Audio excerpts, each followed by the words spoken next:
Mesdames et messieurs, bonjour. Au nom du Club suisse de la presse et de son directeur Guy Métan, je vous souhaite à toutes et à tous la bienvenue pour ce débat Genève international qui s'intitule « Le dialogue interreligieux est-il au point mort ?»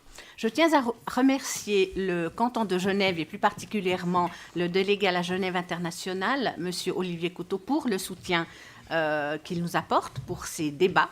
Sans plus tarder, je vais vous présenter nos intervenants et notre intervenante aujourd'hui, qui s'exprimeront pendant une dizaine de minutes chacun. Et puis ensuite, nous pourrons vous passer la parole pour que vous puissiez poser vos questions. Normalement, le débat, on va le faire en français. Si, par exemple, l'une ou l'un des intervenants souhaite dire quelques mots, éventuellement en anglais, ce sont les deux langues de travail du Club suisse de la presse. Et donc, vous pourrez le faire sans problème. Sans plus attendre, je demande à Monsieur l'archevêque Ivan Jurkovic, vous êtes l'ambassadeur du Saint-Siège aux Nations Unies à Genève et autres organisations, de bien vouloir prendre la parole. Merci pour votre invitation, aussi pour ce format plutôt libre pour dire quelque chose, pas seulement, comme on dit, que tu utilises pour pacifier l'entourage, non? Mais dire quelque chose qui touche notre conscience, notre conviction. Non? Je m'excuse pour mon français, mais c'est normal qu'on doit faire beaucoup d'erreurs pour apprendre quelque chose qui est juste à la fin de la vie, quand il est trop tard. En tout cas, je suis content pour vous dire quelques pensées qui m'accompagnent dans la question de la CIDET dialogue interreligieux. Certainement, quand on parle de dialogue interreligieux, la première idée que j'ai toujours vu de mon interlocuteur est que nous avons l'intention de faire de beaucoup de religions quelque chose qui est plus ou moins acceptable pour tous. Non? Certainement, ce n'est pas. Je pense que c'est le problème que cette misunderstanding, non, comme on dit, cette conversation, on doit éviter immédiatement. Qu'est-ce que je pense une parole qui doit dire quelque chose de beaucoup plus important, quelque chose qui touche la société et qui touche la culture. Et peut-être aussi la qualité humaine et la capacité de dialoguer. Ce qu'on doit dire en ce cas est que, comme en beaucoup d'autres situations que nous vivons chaque jour, ce que nous manque chaque jour est le manque de pensée, des inspirations. Ce n'est pas le manque d'argent, le manque d'action, le manque de beaucoup de choses, mais plutôt des inspirations, des pensées, des réflexions. On dit que l'organisation religieuse doit promouvoir cette réflexion. C'est vrai, mais ce n'est pas suffisant. On doit être impliqué toute la société, certainement tout le contexte social, spécialement le contexte politique. Et c'est la première considération. Ça veut dire que si nous avons besoin aujourd'hui, comme hier, comme demain, et toujours nous avons besoin de plus d'idées, de qualité, de réflexion, d'intuition, de beaucoup de choses qui sont tout propres à toute la créativité humaine. Non? Toute la créativité humaine, aussi, je pense aussi, technique, dépend plus que de toutes les autres choses d'inspiration, des idées, des grandes idées qui sont. Et aussi d'un point de vue de valeurs aussi matérielles, monétaires, les grandes idées en la plus haute valeur, non pas la production, pas le produit. La première chose, nous avons un déficit, comme on dit, on manque déficit d'idées. Et nous devons faire, et nous devons rendre compte à nous comme représentants, mais tout le monde a cette responsabilité. Dans les derniers 2 siècles, l'humanité a fait beaucoup de progrès. Je suis représentant de Saint-Siège auprès des Nations Unies et nous devons dire, surtout, nous devons dire que beaucoup de choses ont été faites bien, que nous vivons dans une société qui est meilleure que la d'hier, qui est plus juste, aussi plus libre, aussi plus égale. Il n'y a pas de doute que c'est comme ça, non? Moins discriminatoire, moins, comment on dit, beaucoup d'adjectifs on peut utiliser ensemble. Mais est-ce que nous pouvons dire que notre société, et surtout ce que vivons aujourd'hui, est plus fraternelle? C'est difficile, non? Mais si vous pensez que le grand défi de la Révolution française était exactement cette triptyque, non? de liberté, égalité et fraternité. Dans l'histoire des derniers 2 siècles, fraternité n'était jamais prise suffisamment en sérieux. Regardez aussi, la Révolution française n'est pas terminée avec le système colonial. Non? Le respect envers le pays colonial, les colonies, était toujours le même. Non? C'est terminé seulement il y a 50 ans, il y a 100 ans, moins que 100 ans. Ça veut dire que ce déficit de fraternité est quelque chose qui a accompagné l'humanité et l'accompagne peut-être aussi aujourd'hui. Je vous dis ça toujours, comme vous pouvez déjà imaginer, aussi de cette situation qu'a eu le pape François avec la promotion, la présentation de ce document, sous-signalance de ce document sur la fraternité universelle. Le monde aujourd'hui, d'ailleurs et de demain, souffre de manquance, d'incapacité de pensée créative, généreux, constructif du point de vue social et constructif du point de vue politique. La première chose. Pourquoi est-ce important? Je pense que tous nous ici réunis, nous sommes convaincus de beaucoup de choses. On dit et je pense que c'est possible de dire de tous nous, mais j'ai déjà parlé de beaucoup, non? Je dois terminer peut-être rapidement. Et regardez, nous, quand nous nous rencontrons dans la rue, nous sommes égaux. Quand nous nous proclamons qui nous sommes différents. Ça veut dire que c'est nécessaire de n'intoxiquer pas tout que nous faisons avec certaines préconceptions, de certaines idées, de certains préjudices qui nous accompagnent. Je pense que la production culturelle est peut-être la plus intéressante, parce que quand vous avez vraiment la créativité, vraie créativité artistique, vous perdez toutes les limites de communication. Vous verrez que tout ce que l'on fait de beau est vraiment beau et que vous plaît, que vous parle directement.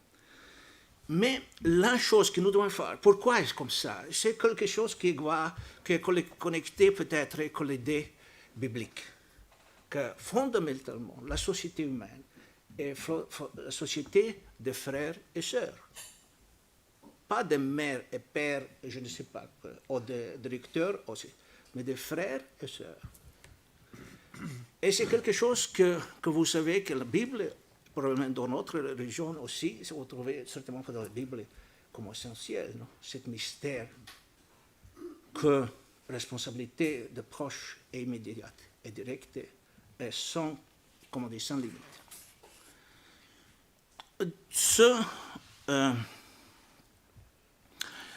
Oui, la dernière chose, c'est nous pensons comme beaucoup de fois, peut-être, je ne sais pas si je peux dire quelque chose comme ça, nous pensons bien, vous savez, nous pensons régler la société 80% bien, mais ces 20% n'est pas si important. Non?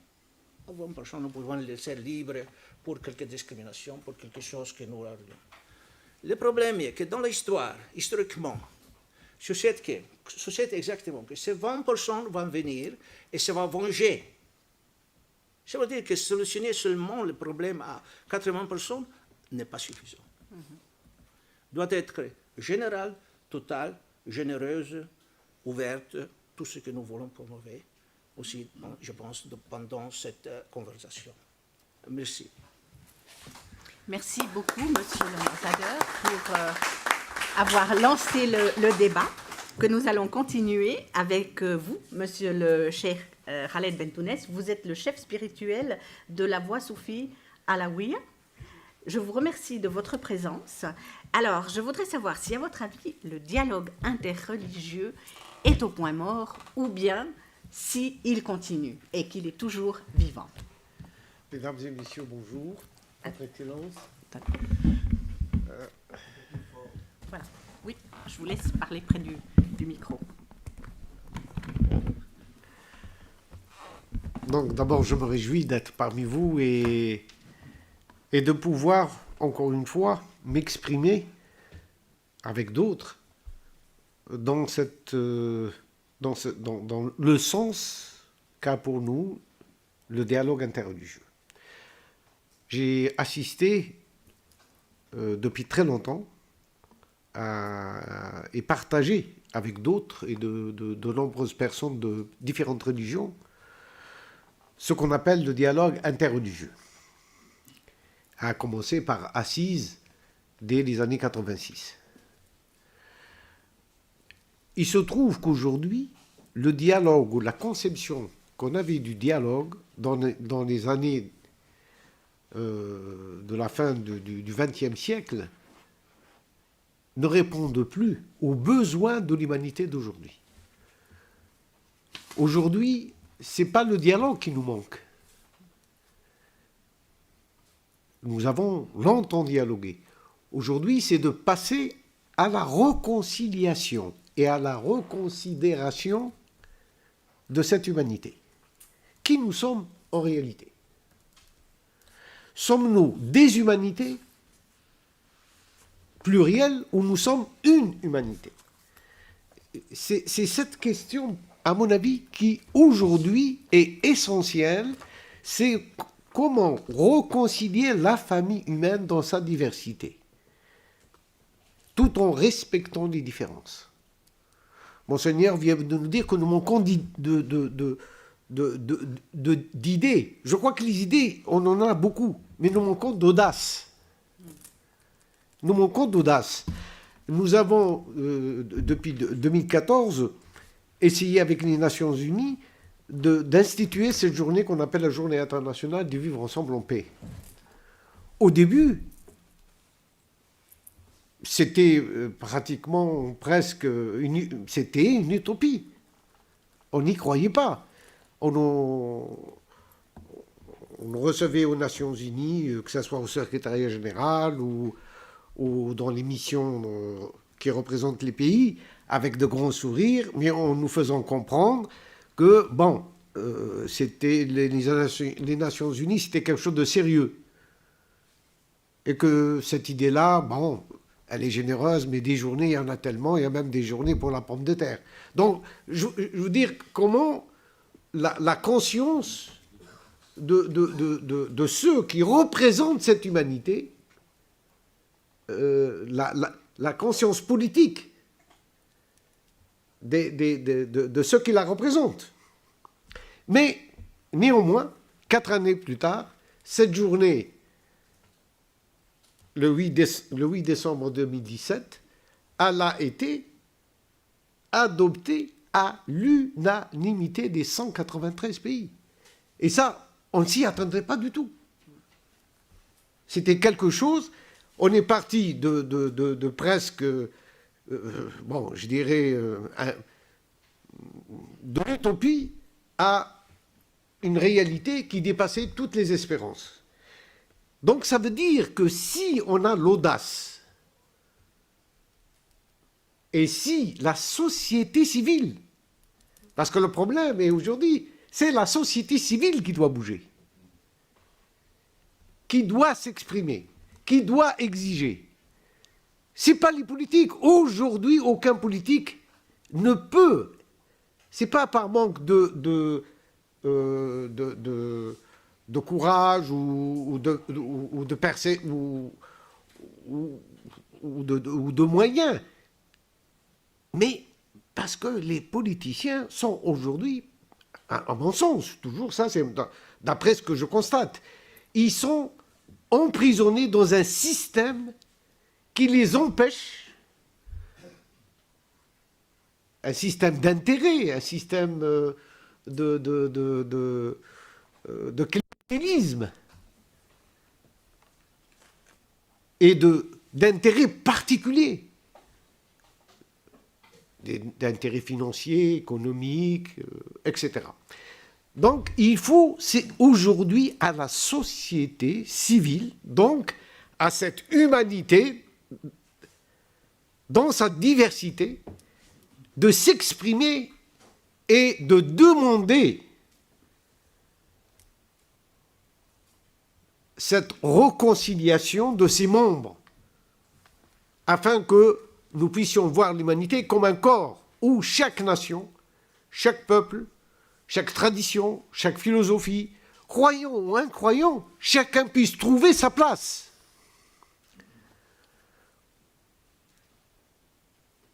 Et ça, c'est une nouvelle conscience.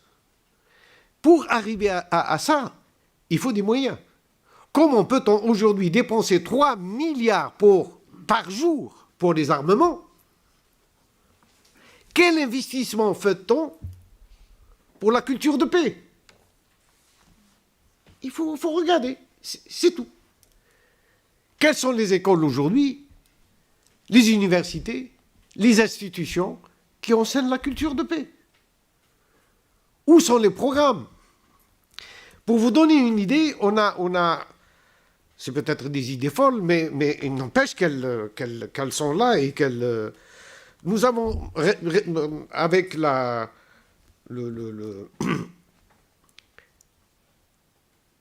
Commission internationale pour l'étude des mathématiques, qui regroupe quand même la plupart des grands mathématiciens dans le monde, nous avons fait un pari,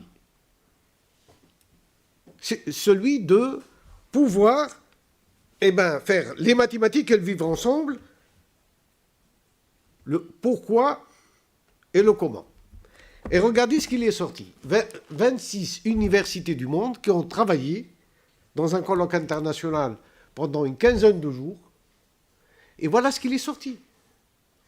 Il y avait les universités américaines, russes, européennes, l'Allemagne, la Belgique, la Hollande, l'Italie, Malte, l'Espagne, le Portugal, l'Afrique du Nord, le Moyen-Orient, l'Afrique de l'Ouest, l'Afrique du Sud, le Brésil, etc. Donc 26 universités. Et je vous invite à aller, puisqu'il est gratuit, il est mis sur le site qu'on va vous donner, hein, et vous pouvez le consulter et le répandre autour de vous. Les mathématiques, elles vivent ensemble. C'est quelque chose qui paraît totalement incongru. Et pourtant, on peut parler mathématiques, à la fois prouver que ce vivre ensemble est une réalité, mais en même temps apprendre à nos enfants par les mathématiques, donc la rationalité pure. Il n'y a pas, à travers les mathématiques, ni dogme, ni philosophie, ni spiritualité. Et de là tirer des conséquences, comment nos enfants peuvent par là aller vers ce vivre ensemble en paix. Donc ça, c'est un investissement. Mais il faut qu'il soit porté par l'ensemble de la communauté. Je parle de la communauté humaine, des éducateurs, à tout point de vue, parce qu'il y a des exercices, il y a des ateliers d'une richesse extraordinaire qui permettent de changer les consciences, parce qu'il faut un investissement. Quoi qu'on dise, il faut investir dans la culture, dans cette éducation à la paix. Sinon, on continuera à s'enfoncer, parce qu'on est en train de s'enfoncer. Il s'agit aujourd'hui de l'avenir de générations entières. Là où se tourne aujourd'hui, on a la problématique, la problématique du réchauffement climatique, l'extinction des espèces, la pollution des océans. Donc tout est en train de signaler que ça ne va pas. Nous avons dépassé le seuil de tolérance, je veux dire. Et aujourd'hui, si l'humanité ne change pas sa conscience en allant vers cette fraternité, ne serait-ce que par égoïsme, c'est-à-dire se réunir par synergie, se mettre ensemble par le savoir, par les compétences, par la technologie. Il faut que tout ça soit au service de l'humain, et non l'inverse. Aujourd'hui, tout ça est au service de l'argent. Donc, il faut qu'on change notre façon de gérer, notre façon de dialoguer, notre façon de voir ce qu'est l'humain. L'humain n'est ni masculin ni féminin, c'est l'être, quel qu'il soit. Et nous sommes avec l'égale dignité, une justice pour tous, une solidarité entre tous. Donc ça, c'est, à mon avis, la problématique qui s'impose à nous. Et je reviens d'Allemagne, il y a 3 jours, on était dans la ville de Dortmund, dans le stade de Dortmund, c'est 100 000 personnes. 100 000 personnes dont les 2 tiers étaient des jeunes, se sont rencontrés.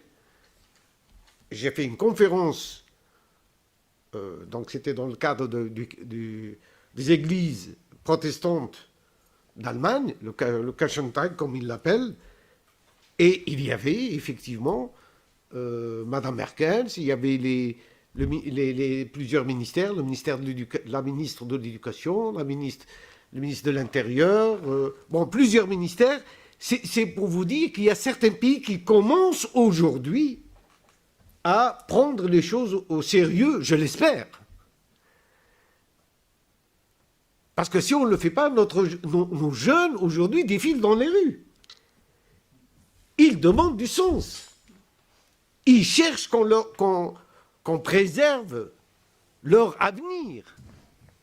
Ils nous interrogent sur notre gestion. Et nous en sommes juridiquement responsables devant eux et devant l'histoire. Donc, entre cette inclusive et exclusive, ce qui est exclusive, on ne peut pas empêcher quelqu'un d'avoir des choses qui lui sont propres. Ma famille, ma mère. Mais il y a des choses qui sont exclusives. C'est notre terre. C'est notre ciel. C'est notre océan. Parce que ça, c'est des choses que nous partageons ensemble. Il n'y a pas de frontières. Donc il faut un équilibre et éduquer, apporter cette éducation à la paix, sortir de cette horizontalité qui nous amène toujours à se développer que sur un seul plan, vers cette verticalité qu'on appelle, qui à mon sens, cette verticalité, elle est faite de valeurs. Quelles sont les valeurs aujourd'hui qui rassemblent l'humanité? Quelles sont nos valeurs? Qu'on soit religieux ou non religieux. Quelles sont les valeurs qui rassemblent le judaïsme, le christianisme, l'islam, le bouddhisme, l'hindouisme? Et quelles sont les valeurs, après tout, qui rassemblent tout le monde, sans exception? Donc, redonner du sens. Redonner du sens à l'humanité d'aujourd'hui. Merci beaucoup. Merci, Cheikh Ben Goulès. Merci beaucoup. Alors, j'ai retenu un mot, l'audace. L'audace de protester. Non seulement l'audace d'espérer cette fois-ci, mais l'audace d'espérer. Des valeurs communes aux hommes et aux femmes. Et j'aimerais donner la parole maintenant à Madame la pasteure, Carolina Costa. Vous êtes membre de l'Église protestante de Genève, ici. Oh, pardon. Vous êtes en contact permanent avec des jeunes aussi. J'aimerais avoir votre avis aussi sur cette question du dialogue. Merci. Alors, je vous remercie. Effectivement, ça me permet de mieux me situer moi-même dans ce débat, puisque j'ai 39 ans. Je ne suis pas représentant de toute l'Église protestante de Genève, ne serait-ce parce que justement, elle fonctionne de manière, au fond, très démocratique. Donc, il y aura plusieurs voix. Donc, aujourd'hui, je vais vous partager la voix d'une pasteure comédienne, donc un peu artiste. Alors, peut-être ça me donne un peu d'audace aussi parfois. Et qui donc travaille dans ce projet qui s'appelle le Lab et qui est un laboratoire dans l'Église protestante de Genève en direction des jeunes. Et c'est vrai qu'en vous écoutant, cher, j'ai remarqué que, en fait, pour comprendre comment nous, on se situe, les jeunes, je crois qu'il y a quelque chose sur lequel vous avez raison. Moi, je sais que j'ai grandi dans une famille mixte, luthérienne et catholique.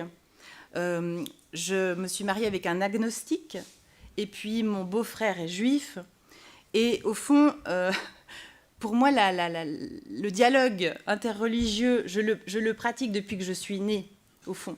Et pour moi, ça a toujours été une grande incompréhension de s'achoper sur des dogmes ou voilà, sur des fonctionnements institutionnels de la religiosité.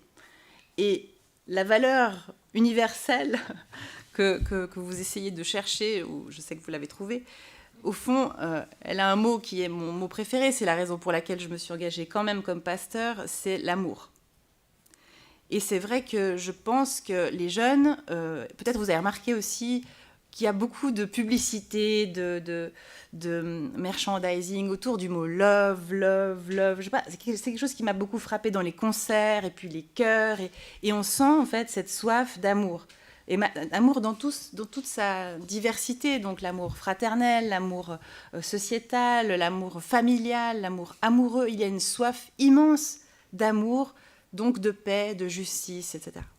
Et pourquoi je vous partage cela ? Parce que, au fond, on a fait au Lab, il y a quelques mois, nous avons organisé, parce que donc, là où je suis, nous avons une antenne LGBTI.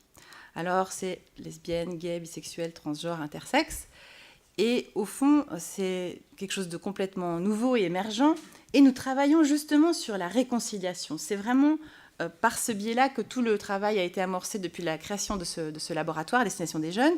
Et nous avons invité un imam qui était un imam gay de Marseille et qui est venu partager avec nous. Et ce qui m'a frappée pendant qu'on a partagé un moment devant l'assemblée qui était là, c'est le moment où il a raconté qu'il était parti dans sa jeunesse. À un moment donné, il est parti au Tibet. Et lui, il était déjà formé aussi comme imam, mais il est parti au Tibet et puis il a fait une expérience profonde, intérieure, spirituelle.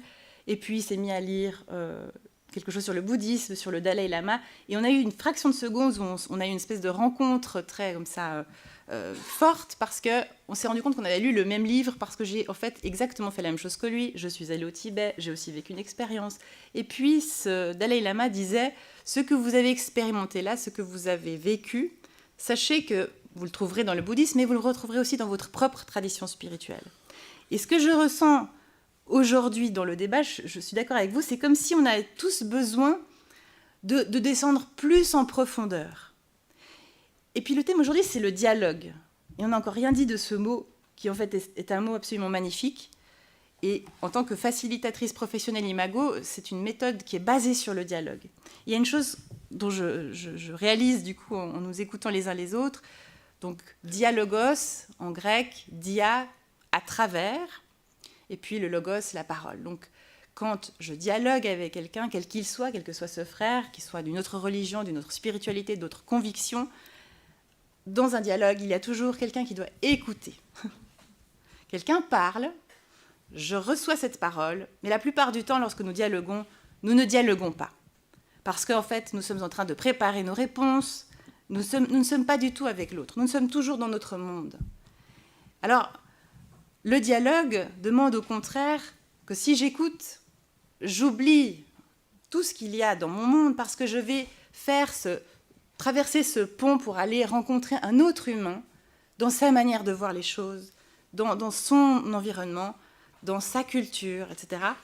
Et je ne peux que sortir transformée de cette rencontre parce que je vais découvrir quelque chose qui ne me ressemble pas, qui m'est étranger et qui pourtant existe. Ce que vous disiez tout à l'heure, je vais rencontrer en fait cette autre humanité et quiconque fait une fois ce dialogue vrai, si je puis dire, vraiment dans cette perspective d'écoute profonde, va en ressortir élargi parce qu'il va faire une expérience extraordinaire, il va découvrir que nous n'avons pas à choisir entre lui ou moi, mais qu'en fait, tous les deux, nous avons cette place pour exister. C'est et lui ou elle, dans son environnement spirituel, religieux, etc., et moi. Et je crois que la fraternité naît de cette reconnaissance mutuelle, que nous vivons des expériences, nous utilisons des mots, des vocabulaires pour mettre du sens sur ces expériences, et le piège, au fond, dans lequel, qui est toujours très douloureux pour moi, aussi personnellement, c'est quand on n'arrive pas à se rencontrer dans cet endroit-là et que, au fond, qu'on nie une expérience plus profonde. Et les jeunes vivent, les enfants vivent ces expériences profondes et n'ont pas de lieu, au fond, pour être accueillis dans cette expérience. Je ne sais pas si j'ai encore un petit moment. Je pense aussi à, puisqu'on a parlé d'éducation, j'ai 2 enfants, et dont une qui est à l'école, ici à Genève. Alors bon, à Genève, nous sommes dans cette situation de laïcité, comme vous le savez, et j'ai des gens ici dans la salle qui en parlent bien mieux que moi tout à l'heure, peut-être. Mais donc, dans cette situation, évidemment, on ne parle pas de religion, enfin, je veux dire, il n'est absolument pas question de ça dans l'école, et je me souviens d'une fois où j'arrive dans le parascolaire, et puis il y a des enfants qui sont là, et tout d'un coup, on se met à parler de... Je ne sais plus ce que c'était. Ils étaient en train de compter, et puis je leur dis, on pourrait compter jusqu'à où? Ah, ben, jusqu'à l'infini. Ah, mais qu'est-ce que c'est l'infini? Bah, c'est Dieu, Dieu, Dieu. Je me suis dit, oups. Je dis, mince, je viens d'aborder un sujet. Enfin, je n'ai pas abordé ce sujet, je me suis retrouvée dans cette situation d'aborder ce sujet de l'infini, donc de Dieu. Et voilà que j'avais, autour de cette table, 4 enfants sur 5 qui me parlaient de Dieu, et ma fille qui me dit, on n'a pas le droit de parler de ça à l'école, mais on en parle tous à la récréation. Je me dis, nom de bleu, qu'est-ce qu'on est en train de rater? On est en train de rater cette fraternité.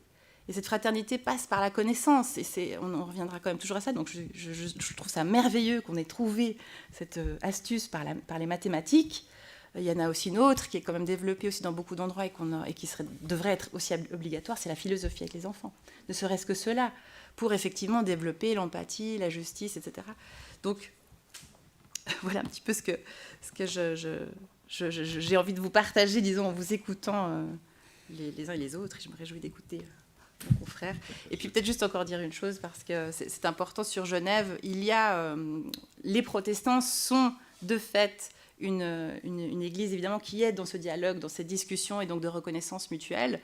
Et il faut vraiment signaler le travail, et donc le dialogue à Genève n'est absolument pas au point mort, puisqu'il y a le travail de la plateforme interreligieuse, dont évidemment François aussi tu fais partie, et qui développe, qui essaye vraiment de faire aussi ces rencontres, de favoriser ce savoir-vivre, ce savoir-être ensemble. Mais, et je resterai peut-être là-dessus, ça ouvrira peut-être aussi une question, j'ai parfois le sentiment que, évidemment, le dialogue n'existe qu'au bon vouloir des leaders religieux. Donc si je suis sensibilisée et que j'y trouve un intérêt, que je comprends l'intérêt, ce qui par exemple est le cas pour moi, ça me semble absolument normal et vital et nécessaire. Mais je me souviens très bien d'avoir eu une soirée, je terminerai là-dessus, dans une paroisse dans laquelle j'exerçais. Et puis j'avais envie de faire une soirée justement sur la question de la vérité. Une vérité, plusieurs religions. Quid de cette situation? Et j'ai juste posé la question à la vingtaine de participants qui étaient là. Qu'est-ce que vous savez d'une autre religion? Et j'étais un peu anéantie parce que 18 personnes sur 20 ne savaient rien. Mais pour vous dire rien, c'est rien. Ils ne savaient rien. Et là, je me dis vraiment, qu'est-ce que nous sommes pauvres de dialogue, en réalité, dans la manière dont je l'ai expliqué tout à l'heure. Voilà, merci de votre attention. Merci. Merci, Madame Costa. Vous avez trouvé la transition parfaite pour donner la parole à Monsieur François Garay, qui est donc rabbin de la communauté juive libérale de Genève. Je me réjouis de vous écouter, Monsieur le rabbin. Mesdames, Messieurs, bonjour. Alors, comme on dit, je vais rebondir, ou plutôt je vais m'associer à ce que vient de dire ma collègue, Madame le pasteur Costa, parce qu'effectivement, je voulais, mais dans le cours de mon intervention, citer un petit peu ce qu'est l'interreligieux à Genève sur le plan des organisations, sur le plan de la réalité pratique. Et je voulais citer effectivement la plateforme interreligieuse, ainsi que l'association de l'appel spirituel de Genève, qui sont des moyens, des courroies par lesquels l'interreligieux et le dialogue interreligieux existent. Le dialogue, comme cela vient d'être dit, eh bien, ce sont deux monologues, mais chacun étant écouté par l'autre. Enfin, du moins, on espère. Deux monologues parce que nous ne pouvons pas, à titre individuel, procéder autrement. Et pour que le dialogue puisse exister, il faut que chacun fasse une place à l'autre. Et dans le domaine religieux, cela pose un problème fondamental. Pour certaines religions du moins. Pour les religions qui affirment que leur doctrine est le fruit d'une révélation, et d'une révélation divine. Si révélation divine il y a, eh bien cette révélation elle est totale, et puis elle représente la vérité ultime. Donc comment dialoguer avec l'autre si soi-même on se dit qu'on est possesseur de la vérité ultime. Donc la première condition pour qu'il y ait un dialogue interreligieux, ce n'est pas d'évacuer la révélation et de dire que nous n'en avons pas eu, mais c'est de relativiser celle-ci et de l'historiciser, ce qui n'est pas le cas de toutes les traditions religieuses issues d'une révélation à l'heure actuelle. Et cela demande un énorme effort, du moins au début, de la réflexion. Et parfois, cet effort n'est pas fait. Et on est dans un dialogue interreligieux qui est un dialogue de surface, un dialogue de mots, mais qui sont vides de sens. Et je pense qu'il faut le savoir. Pour qu'il y ait le dialogue interreligieux, il faut qu'il y ait l'acceptation que l'autre porte une part de vérité et que soi-même, on n'est pas détenteur de la vérité ultime. C'est le premier pas qui permet le dialogue interreligieux, sur le plan de la réflexion, sur le plan de la pensée. Sur le plan de la pratique, nous serons toujours différents les uns des autres, bien qu'ayant des actes similaires dans une tradition et dans une autre. La relativisation de l'idée de la révélation est en fait, en ce qui me concerne, la pierre angulaire d'un dialogue interreligieux. Tant que ceci n'est pas fait, le dialogue est un dialogue superficiel, qui n'a pas de sens et qui donc n'a pas d'avenir. Le dialogue interreligieux, il est porté par des personnes, des femmes et des hommes, qui s'expriment les uns face aux autres.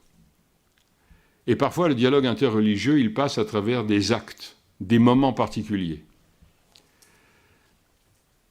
Simplement en prenant Genève comme exemple, qui est une cité laïque, comme cela vient d'être dit, c'est-à-dire qui permet en fait aux religieux de vivre comme il l'entend, dans son espace privé, mais aussi dans l'espace public. Il y a des moments interreligieux assez paradoxaux.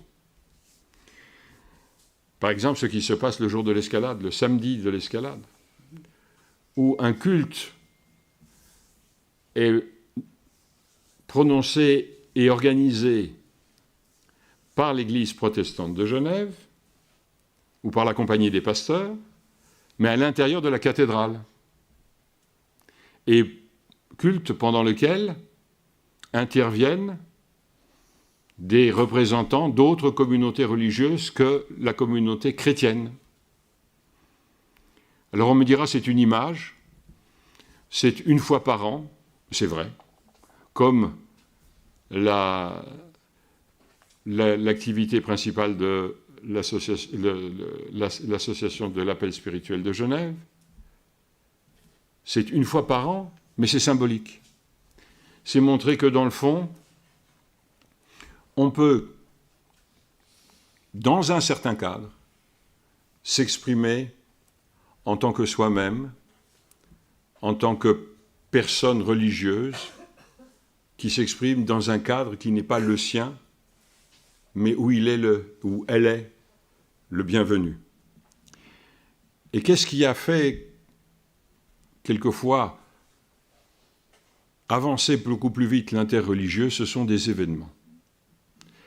La première célébration interreligieuse dans la cathédrale de Genève, anciennement catholique, romaine devenue protestante, c'est le drame du SR 111, quand le vol s'est abîmé du côté de Halifax, je crois. Et à ce moment-là, Genève n'était pas aussi grand qu'aujourd'hui, mais presque. Et tout le monde connaissait quelqu'un qui connaissait, au moins quelqu'un qui connaissait quelqu'un qui était dans cet avion. C'est-à-dire que le choc produit à l'intérieur, dans le cadre genevois, a généré une réflexion chez les pasteurs de Saint-Pierre de l'époque, Bill McComish et Vincent Schmitt, qui ont organisé, un samedi après-midi, un office interreligieux auquel ont participé de nombreux représentants des communautés religieuses. C'est un exemple, comme ce qui s'est passé à l'époque du tsunami, ou à d'autres, lorsqu'il y a eu d'autres événements de ce type. Faut-il attendre qu'il y ait des catastrophes pour que l'interreligieux dialogue et existe? Peut-être. Mais c'est aussi, s'il n'existe pas autrement, c'est comme cela a été dit par les précédents intervenants, c'est parce que la société dans laquelle nous sommes est une société dans laquelle le religieux a été écarté. Nous sommes dans une société laïque.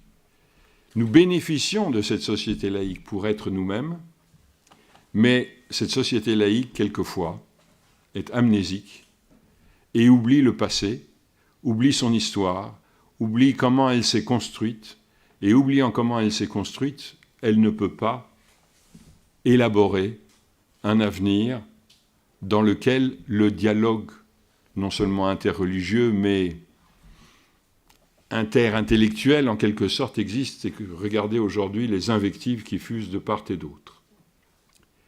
Pour que ce dialogue interreligieux puisse exister, il faut aussi que l'histoire ne soit pas occultée. Et puis, il faut que certaines personnes prennent une décision, leur courage, et aillent vers l'autre, en se disant que l'autre a quelque chose à lui apprendre, et que peut-être soi-même on a quelque chose à apprendre à l'autre. Il est souhaitable que ce dialogue puisse s'élargir, puisse s'épanouir, et peut-être, en complément de l'amour auquel Madame le pasteur faisait allusion, je parlerai de responsabilité. Lorsque nous aurons une société responsable, je pense que le dialogue interreligieux ne posera aucun problème. Merci beaucoup. Merci, Monsieur le rabbin. Avant de donner la parole à la salle et voir si vous souhaitez, vous, Madame et Messieurs, réagir aux propos de vos collègues qui sont sur ce panel, je voudrais rebondir sur une chose que vous avez dit tous les deux, Madame Costa et Monsieur Garay. En fait, dans Genève, on a quelque part évincé le religieux, ou on l'a un petit peu mis de côté, puisque nous sommes dans une ville laïque. Est-ce que, pardon ? Un canton et une république et une ville. Comment faire alors pour que les enfants ne soient pas obligés d'aller à la récréation pour pouvoir évoquer la religion? Est-ce qu'il faut, au fond, prévoir des cours d'histoire des religions plus tôt ou pas. Vous avez dit qu'une fois par année, donc, il y a cette réunion où toutes les personnes de toutes les religions sont les bienvenues. On essaie de faire pareil au Club suisse de la presse, c'est-à-dire une fois par année, au moins avoir un débat autour de cette question du dialogue. Que faire, comment faire, justement, pour introduire cette histoire des religions auprès des plus jeunes, pour les sensibiliser très vite, au fond, à ce dialogue? Alors, justement, il y a tout un groupe de travail qui travaille depuis de nombreuses années sur ce sujet. Je crois que les délégués de la plateforme pourront mieux répondre que moi, mais on est quand même à bout touchant de pouvoir enfin entamer quelque chose dans effectivement les cours qui existent déjà, que ce soit en français ou en histoire, pour y amener du contenu d'histoire des religions, au fond. Mais en fait, à mon sens, ce n'est pas suffisant aujourd'hui. C'est presque pas trop tard, mais maintenant, il faudrait même aller un petit peu plus loin. Et j'ai juste pensé, en vous écoutant aussi les uns les autres, il y a par exemple un grand... Je parle beaucoup de ça en ce moment, pour moi, il y a un réveil spirituel qui dépasse les religions, clairement, dont l'éco-spiritualité est le témoin, dont le fait qu'on est en train de mettre du mindfulness absolument partout, le mindfulness étant simplement la manière qu'on a trouvée pour remettre du spirituel dans les soins, par exemple, donc en hôpital, voilà. Donc c'est assez merveilleux, parce qu'en fait, le mindfulness vient de la méditation zen, donc c'est très intéressant. On l'a simplement dépouillé de sa religiosité, si je puis dire, pour pouvoir le remettre dans un service de soins. Et à Genève, je sais qu'actuellement, il y a aussi un projet qui est porté par mon collègue Jérémy Dunon, qui travaille avec l'hôpital pour aussi recréer un espace donc, dans lequel toutes les personnes pourront, par exemple, prier, etc., mais aussi vraiment réfléchir à la notion d'être dans son entier. Donc là aussi, il y a toute une réflexion avec la médecine traditionnelle et nucléaire, et puis les médecines parallèles. Et on sent, enfin je ne sais pas si vous le sentez, mais en tout cas pour moi c'est assez fort, on sent qu'on est dans un changement. Et vous en avez parlé aussi, cher Bentoudès, vous en avez aussi parlé. Il y a un changement de paradigme qui est en train de se produire. Il y a quelque chose de l'ordre de l'ancien monde, basé sur l'économie, etc.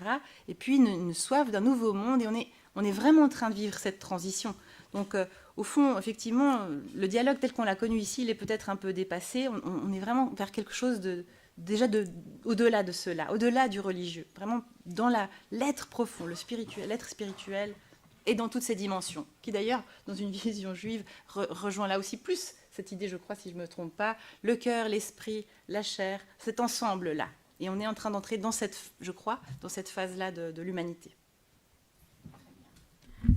Je ne sais pas si, messieurs, vous souhaitez réagir ou compléter, ou si nous donnons la parole à la salle pour les questions. Alors, mesdames et messieurs, la parole est à vous. Je vous demande de poser des questions brèves, comme ça nous pourrons en prendre un maximum, et ensuite nous pourrons continuer le dialogue autour d'un buffet. Monsieur. Oui, Michel. Oui, allez-y. Vous, monsieur? Oui, oui, absolument, monsieur Boudet. Parlez dans... Oui, alors madame, merci beaucoup pour avoir organisé ce dialogue. Merci à tous les orateurs. Je dirais, effectivement, faisant aussi partie de l'appel spirituel de Genève, je suis content de voir Rabbi François ici. Je suis heureux aussi de vous entendre, madame la pasteur, et inutile de dire notre ami l'archevêque, et puis, cher... je suis content de vous revoir à Genève aussi, parce que je crois qu'on a besoin de gens comme cela. J'ai une proposition, et je sais que cette proposition, on la réalise de temps en temps, même dans cette bonne maison. Je crois que Genève a un déficit, comme vous le disiez, monseigneur, un déficit de convivialité. Je ne vais pas l'attribuer à Calvin, c'est une trop vieille histoire, mais Genève a véritablement un déficit de convivialité. Et il y a un besoin, pas simplement dans les cours de récréation, mais je pense dans la société en général, d'avoir des moments où on le vit ensemble. Et justement, je vais revenir à Saint-Pierre. Et il y a eu une fête qui, moi, m'a semblé extraordinaire. C'était les clés de Saint-Pierre. Et les clés de Saint-Pierre, comme vous le savez tous, c'était une fête organisée par l'Église nationale protestante, comme elle s'appelait encore à l'époque, pour la restauration de la cathédrale de Saint-Pierre, comme on l'appelle encore. Eh bien, ce qui m'a surpris, ce qui m'a enchanté, c'était de voir des hindous, des indiens, des musulmans, des pas chrétiens et d'autres qui étaient là en train de vendre leurs propres produits, de faire la cuisine pour justement générer des bénéfices, mais pas simplement pour cela. C'est parce qu'ils avaient besoin d'une occasion d'être ensemble. Eh bien, là, je dirais, là, je suis un peu rousseauiste, eh bien, je dirais qu'effectivement, Genève doit effectivement recréer ces occasions de convivialité, ces fêtes. Et ces fêtes, il faut absolument qu'elles soient aussi pas simplement des fêtes commerciales, parce que ça, non merci, pourquoi pas, mais enfin, il y a besoin que justement les différentes communautés religieuses se rassemblent et vivent ensemble une certaine joie. Et c'est, je crois, ce partage. Après, évidemment, on peut imaginer toute une série d'autres choses qui seront peut-être plus importantes ou qui seront peut-être plus fondamentales. Mais je pense qu'il faut commencer par se connaître et se connaître dans la joie, je dirais. C'est cela. Merci. Merci à vous, Monsieur Vetet. Je ne sais pas si quelqu'un souhaite réagir à cette proposition de faire la fête, au fond, pour partager et pour réfléchir. Qu'en dites-vous, Monseigneur? De ma expérience dans le service diplomatique, j'ai toujours vu des pays qui ont conservé quelque chose de tradition dans sa beauté et qui sont restés comme le fondement d'une identité nationale, comme le Japon. Non? Le Japon est un pays pratiquement, complètement, on peut dire, peu de quand on se pense laïque, mais tous les fêtes sont de type traditionnel et religieux. L'Europe a subi de cette manque, cette amnésie, comme a dit le rabbin, amnésie historique qui est tragique. Nous ne pouvons pas dire que c'est comme quelque chose qui n'est pas important, que nous pouvons faire en tout cas. Notre problème, je pense que ici, comme nous parlons normalement, nous n'avons pas Millennium People, nous n'avons pas les gens qui sont nés en 7 millénium, parce que c'est très intéressant de parler avec eux, non? Comme vous avez dit. Là, j'étais en Russie pendant beaucoup de temps. Vous savez que la Russie se considère qu'une renaissance religieuse complète totale, mais dans l'école, on me dit un professeur qu'ils sont 4% qui a quelques pratiques religieuses. Ça veut dire la tragédie qui est succédée à l'Europe, ce n'est pas quelque chose d'accidental, c'est quelque chose de dramatique.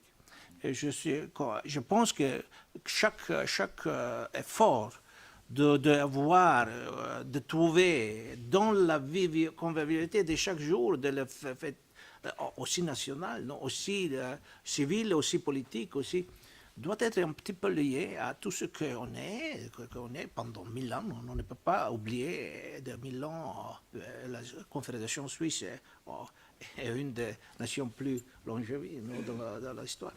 Je pense que on doit être deux choses. Optimisme pour le futur et prendre sérieusement le moment que nous vivons aujourd'hui. Ce n'est pas un moment normal, c'est quelque chose de dramatique. D'autres questions? Alors, oui, monsieur, je vous en prie. Monsieur Balthazar, prenez la parole.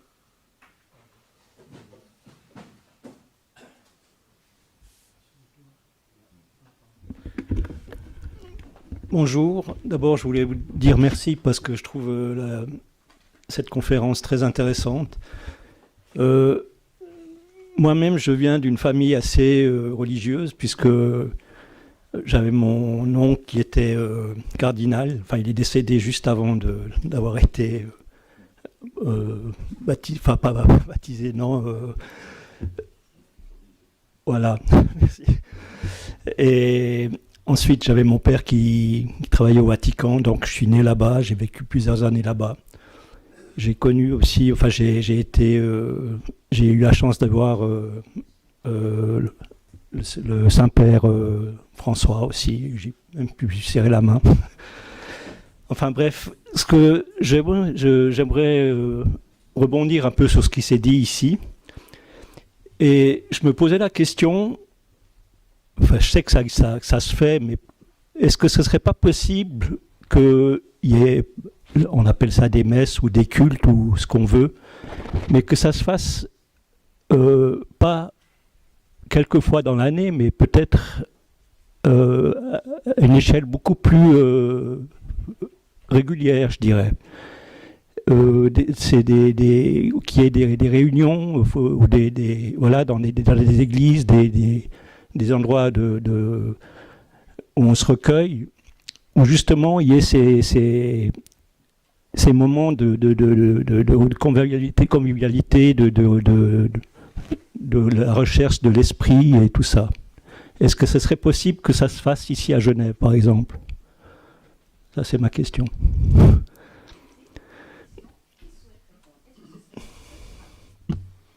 Alors, juste un rappel historique, parce que je vais reprendre le culte de l'escalade. Le culte de l'escalade, dans un premier temps, a été assuré par l'Église nationale protestante de Genève uniquement. Dans un deuxième temps, les catholiques romains, avec leurs représentants, ont été associés. Puis les catholiques chrétiens, puis les juifs, puis les musulmans, chacun avec un représentant. Ce qui montre que cela est possible. Est-ce possible d'une façon un peu plus régulière? Alors je répondrai pourquoi pas. Dans quel cadre? C'est à définir. Mais cela pourrait donner une image. Et quelquefois les images sont nécessaires, bien qu'il ne faut pas tomber dans l'idolâtrie non plus. Cela pourrait donner l'image que les religions peuvent coexister et collaborer et participer ensemble à des moments particuliers. C'est ce que font déjà certaines associations telles que la plateforme interreligieuse, telles que l'appel spirituel de Genève, mais pourquoi pas le généraliser à d'autres dans une totale ouverture. La difficulté dans ce cas-là, c'est qu'au bout d'un certain temps, l'intérêt, entre guillemets, s'érode. Mais ce serait une belle chose que de le mettre au point et comme on dit, de l'acter. Je ne sais pas si les autres sont de mon avis, mais j'ose espérer que oui. Nous allons leur poser la question. Vous seriez partant pour régulariser ce genre de rencontres? Enfin, ce genre de rencontre, j'ai assisté à plusieurs. Comme j'ai parlé d'assises, nous avons célébré des rencontres de ce type à Rome même, à Sant'Egidio, à l'église de Sant'Egidio, avec toutes les communautés, les représentants de toutes les religions du monde. Nous l'avons aussi célébré en Pologne, à l'époque qui était encore communiste, en 89, septembre 89, pour la commémoration de cette Deuxième Guerre mondiale, qui était catastrophique. Et on vient, nous, en tous les cas, en Algérie, de célébrer quelque chose d'unique. C'est la béatification de 19 moines et sœurs qui ont été assassinés pendant la décennie noire et qui ont été béatifiés. Il y avait le représentant de sa sainteté, le pape François, et il y avait plus de 1200 invités qui venaient de part et d'autre du monde chrétien. Et c'était la première fois qu'un représentant du pape, plusieurs évêques, plusieurs directeurs de grands ordres monastiques sont rentrés dans une mosquée et reçus par des imams et des mouftis. C'était une première. Et puis que tout le monde, musulmans et chrétiens catholiques, romains, font l'inauguration d'une chapelle dédiée à Marie, qui est au-dessus de la ville, sur une esplanade qui domine la ville et qui est aujourd'hui devenue le lieu, justement, c'est l'esplanade du vivre ensemble en paix. Elle a été baptisée l'esplanade du vivre ensemble en paix, avec une chapelle dédiée à Marie. Donc c'est la première fois que dans un pays musulman et arabe, en tous les cas, je ne connais pas de précédent où il y a une béatification de personnalités chrétiennes. Donc c'est possible. C'est pour ça que j'ai dit qu'il faut oser. Ça a demandé du travail, effectivement. Ça a pris 1 an et demi de travail par l'archevêque d'Oran, l'évêque d'Oran et l'archevêque à Alger. Et puis, bon, nous avons participé. Et je pense que cette résolution des Nations Unies de la Journée internationale du vivre ensemble en paix nous a énormément aidés. Je vois par exemple l'Éthiopie, un pays comme l'Éthiopie, grâce à ça, eux, carrément, ils ont pris le devant. Ils viennent de créer un ministère du vivre ensemble en paix. C'est pour la première fois qu'il y a un ministère dédié à la paix dans un pays au monde. C'est quand même extraordinaire qu'en Ouganda, les Tutsis et les Hutus et les Tutsis se sont servis de ça pour la réconciliation des deux communautés. Donc il y a quand même des choses qui bougent, ça c'est indéniable. Quand je vois par exemple que le 16 mai aujourd'hui se fête à travers, chaque année il y a plus de pays, mais l'investissement, c'est toujours la société civile qui le fait, c'est pas les politiques. Et quelque part, tant mieux. Parce qu'il n'y a pas d'intérêt, c'est pas exploité politiquement. Mais il faut comprendre que de telles actions soudent la société. C'est-à-dire, ce vivre ensemble nous permet de se rencontrer, d'échanger, et puis de faire tomber des tabous. Les clichés qu'on a les uns sur les autres, on ne se connaît pas. Madame la pasteur, qu'est-ce qu'elle vient de nous dire? Sur 20 personnes, il y a 18 qui ne savent absolument rien de la culture de l'autre, de la spiritualité de l'autre. Vous pouvez prendre ça à l'échelle mondiale, c'est pareil. C'est pareil, il y a une élite. Donc si le dialogue reste interreligieux ou intra-religieux, parce qu'il y a l'inter et il y a l'intra, il est encore beaucoup plus difficile. Il ne faut pas l'oublier. Donc, cet exclusivisme de la vérité, il n'y a que par l'éducation à la culture de la paix qu'on arrivera à le dépasser. Ce n'est pas par le religieux. Le religieux, par essence, chacun va proclamer que la vérité... Mais l'éducation à la paix va pouvoir nous aider à dire, oui, il y a une vérité, mais une vérité partagée. Nous appartenons à la vérité, mais la vérité ne nous appartient pas, elle ne nous appartient pas individuellement. Parce qu'elle est beaucoup plus grande que chacun d'entre nous. Dieu est beaucoup plus grand que chaque communauté. Il ne peut pas appartenir à une seule communauté, c'est une aberration. Il va l'écraser.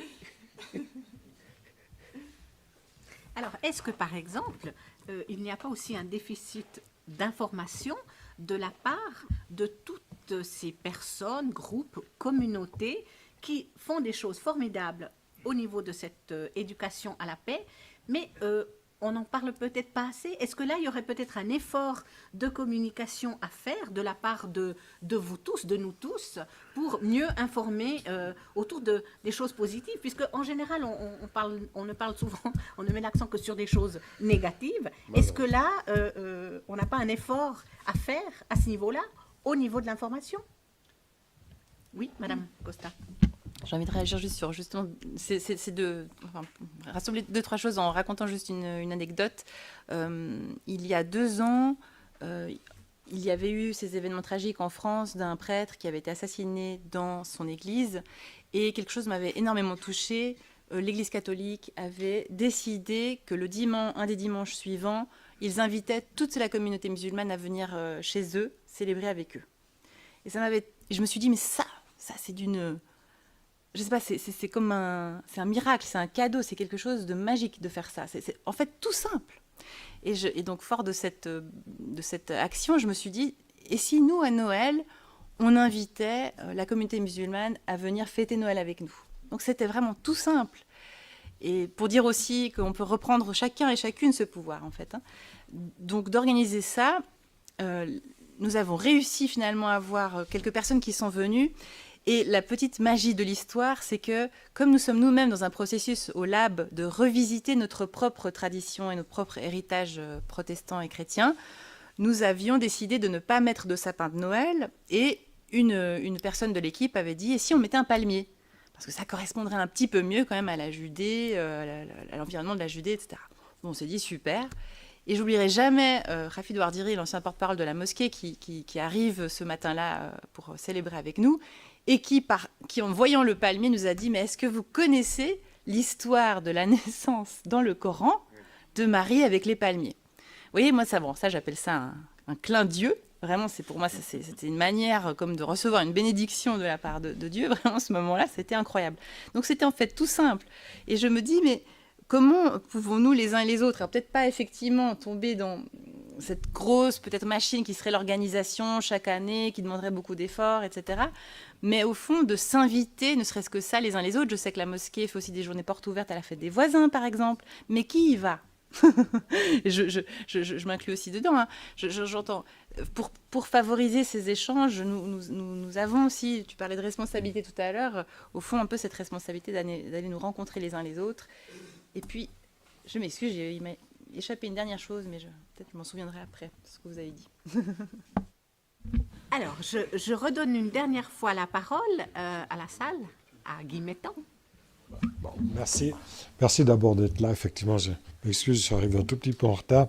J'avais juste... je voulais poser une question, enfin deux questions. Une à Monseigneur Jurkovic. Il a dit qu'on vivait une transition dramatique aujourd'hui en parlant aussi de la tradition, etc. Si j'ai bien compris, ça m'intéresserait que vous explicitiez ce que vous entendiez par transition dramatique. Je pense que c'est pas... Évidemment, c'est pas faux, mais enfin, peut-être expliquer un petit peu et voir un peu comment réagissent bien, les trois autres intervenants. Puis j'avais une autre question.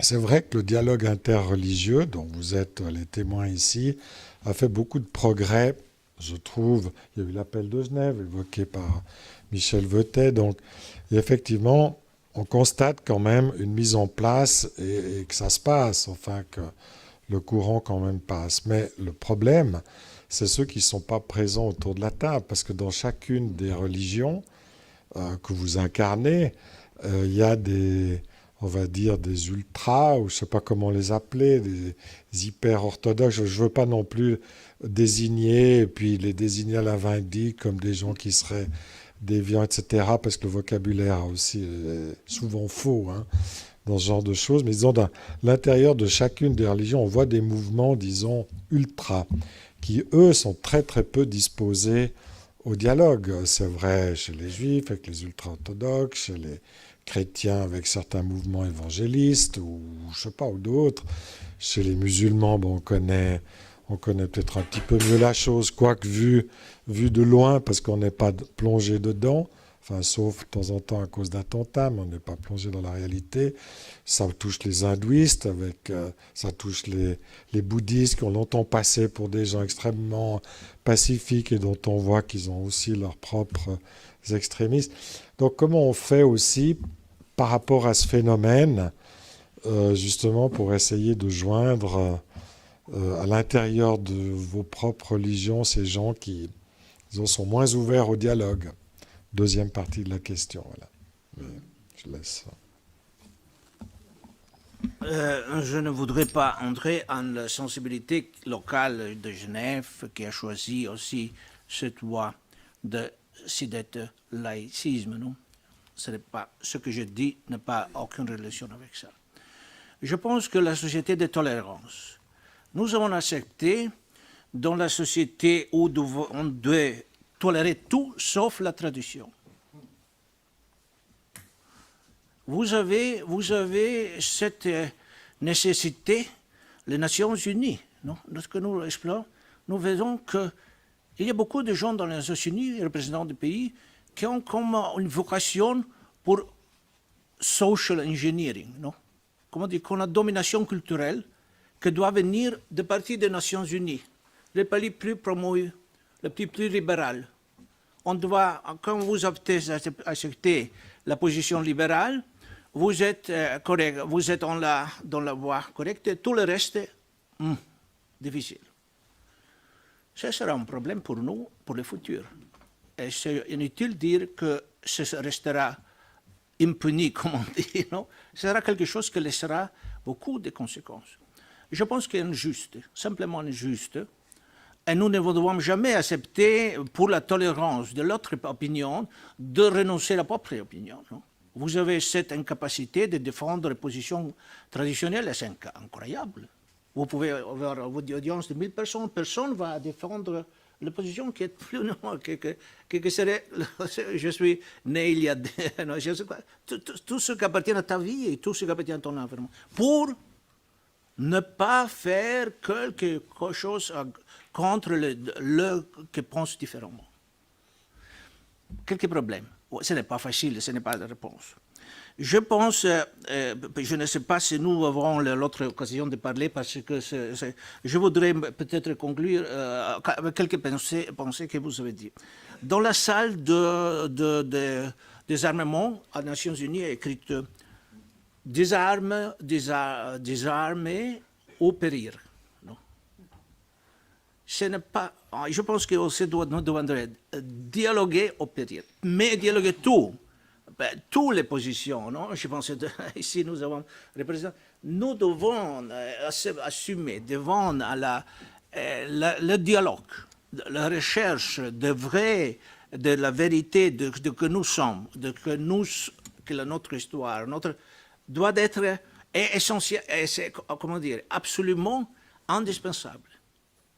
On risque, nous avons cette illusion que le domaine sera comment dire, libéral et facile pour gérer, juste, nous n'avons pas aucune garantie que cette idée sera mieux que l'idée du passé.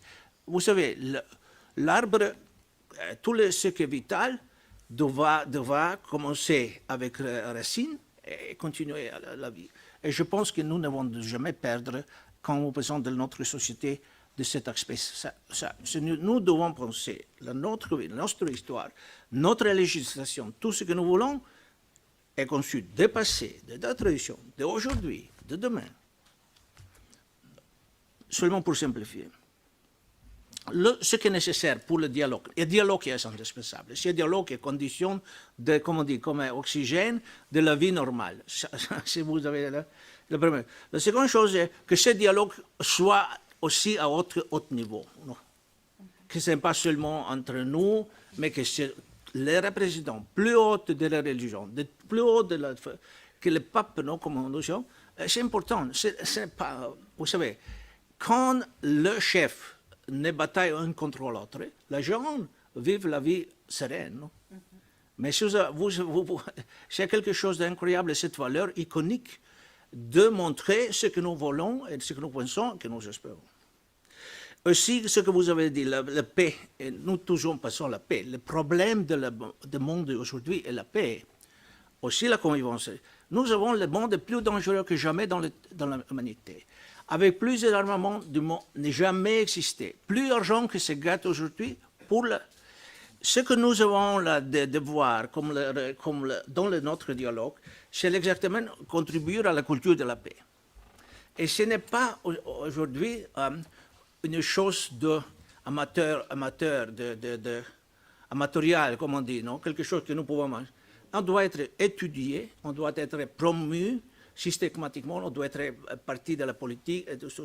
Vous savez, je suis très content aussi de dire quelque chose qui est aussi, comment dire, parmi beaucoup d'initiatives de notre pontife, que je représente ici, pour ça, vous me pardonnez si je dis quelque chose de lui, il a voulu fonder la faculté, la Haute Étude de la paix. Pour la première fois, aujourd'hui, maintenant, il y a la coopération avec l'Université de la paix des Nations Unies. C'est quelque chose qui doit être aussi affronté du point de vue académique, du point de vue professionnel. C'est quelque chose, comme on dit, que si nous laissons, si nous laissons à part, c'est dangereux. Comment dire, c'est dialoguer ou périr.